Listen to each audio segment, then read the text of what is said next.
the reason I wrote this book, Get Trump, and I entitled it Get Trump, is it was part of Letitia James, the Attorney General of New York's campaign. She campaigned on the promise to get Trump. And the district attorney of New York also has sworn to get Trump.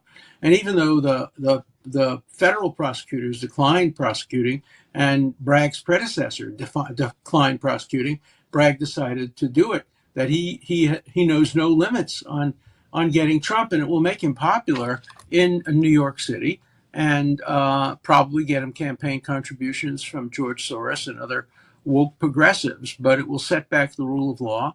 This is one of the worst abuses of prosecutorial discretion I've seen in 60 years of practicing law.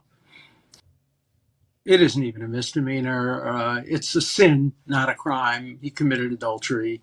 He denies that most people will believe it happened. And then he paid to settle the case. And the reason he paid was obviously to avoid embarrassment to his wife, to his family, to his business, to his campaign. And I don't even think it's a misdemeanor. They have to prove that it was fraudulent. Whenever you sign a non-disclosure and pay hush money, obviously you're not going to put in your records, I paid hush money to avoid having disclosed the fact that I had an adulterous affair with a porn star.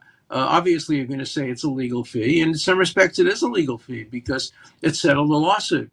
So it's not even a misdemeanor. And then they try to make it into a felony by claiming that the reason he did that was to cover up a federal crime, namely campaign contribution. That was obviously the last thing in his mind, a campaign contribution, which almost nobody gets indicted for. Obviously, what was in his mind was to avoid this thing coming out and being made public. So there are so many stretches, contortions, and convolutions that this would never, ever get better than a D minus on a law school exam.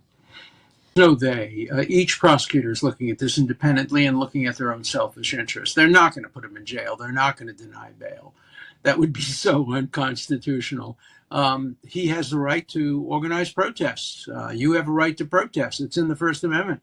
The right to petition the government for redress of grievances. I was part of the civil rights movement. We protested in the South. Nobody, they did try to deny bail for people back then, and they did try to target people for prosecution, but that was the bad old days. I can't imagine them trying to do that in New York. Look, these are attempts to get Trump. I wrote a book about that entitled Get Trump, and I wrote that book based on the campaign pledge of the Attorney General of New York. Her campaign was, I will get Trump. I will get Trump.